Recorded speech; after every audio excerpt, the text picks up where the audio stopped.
So for my occupational prerequisite, I took a home brewing class. We're Beer City, USA. There's a brewery on every corner.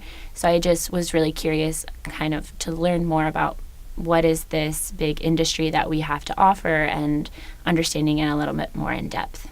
During the brewing process, you kind of have to let things go, let things happen as they will, and it pushed me out of my comfort zone in that way. You are placed in the position of a client. There are things that you're learning, there are things that you have to apply from that knowledge, and there's a lot of things that are out of your control. And so being placed into learning something new, you kind of are able to empathize with the client in a more comprehensive way. The class I took for my prerequisite was a creative writing class, and I took it my senior year of college. The class pushed me out of my comfort zone because I was one of the only people who wasn't a creative writing major. So writing in a sense of creating something personal was very new to me. So everyone else had these skills that I didn't possess. In the process of taking the class, I learned that I'm maybe not receptive to criticism as well as I thought I was.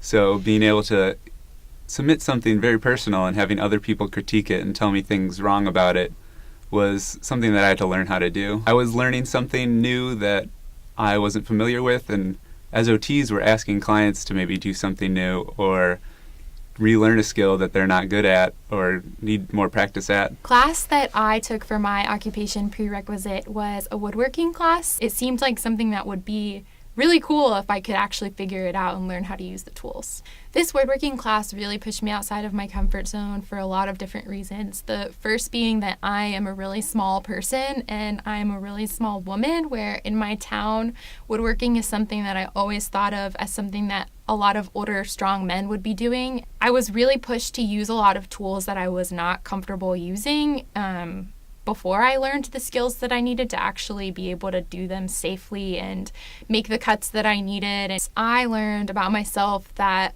I really can do things that I wouldn't think that my body is physically capable of doing. In woodworking, I learned a lot about what certain clients might be having to deal with when they're trying to do an occupation that may be different for them.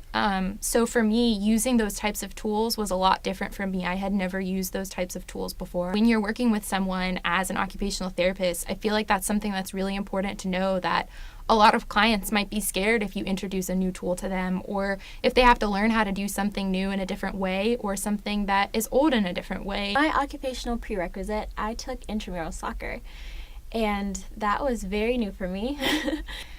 I've always admired soccer players. I thought they were just really cool and how they can be very agile, but also like really strong, and I wanted those characteristics. And so it was an entirely new environment. And so when I came in, everyone else had a background in soccer and I didn't. I learned that I'm a very hands-on learner. I didn't know a lot about soccer before, and so I tried to research on my own outside of practice, but that didn't really work. It really showed me how it is to come into an environment, to not have any skill at all in this area and just be completely new.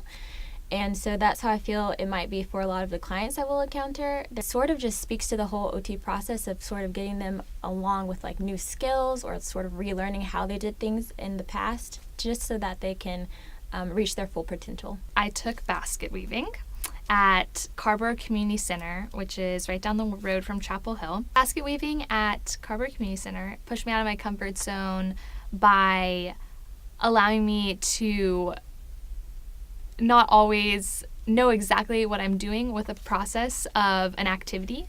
And I was really humbled by the experience of, in the beginning, I cut every single reed the wrong length. Looked up and realized that I had just done it completely wrong.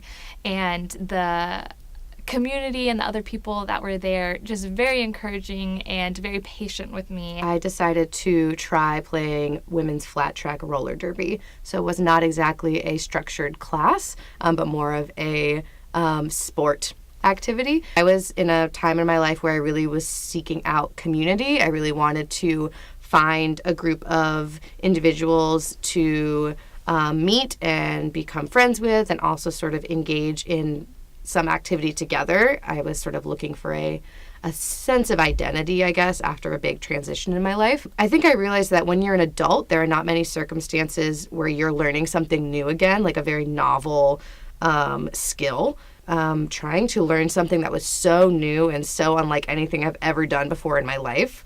It's a lot harder when you're an adult to learn something like that than when you're a kid. I think I realized how incredibly frustrating it must be for some OT clients to be learning a new skill. Like, this is a really difficult thing.